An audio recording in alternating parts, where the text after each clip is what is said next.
Bubuhos na ang maraming blessing sa iyo at sa family mo simula ngayong araw na to kapag na-share mo ang video na to.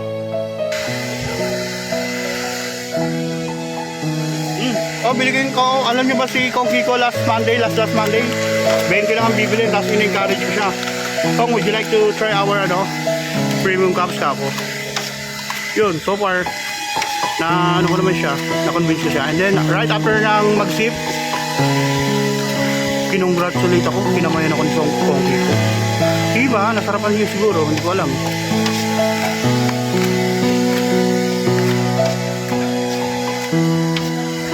Nagmemew ako kay Kong Kiko eh. Nagmemew din. Nag-respond ng meow-meow. Kong Kiko. Diba? Dirty tayo mga taga-Dasmariñas kasi. Oo, kumain siya ng tao. Bumasyal rito. Ano binigay sa'yo? Nagpasobra siya. May TIP, alam mo naman. Ganun talaga. Minsan, ano mo yun, hindi mo na-expect na may yung bibigay ng gabnanin. Kahit mga karaniwang tao lang. Di ba pag sarap?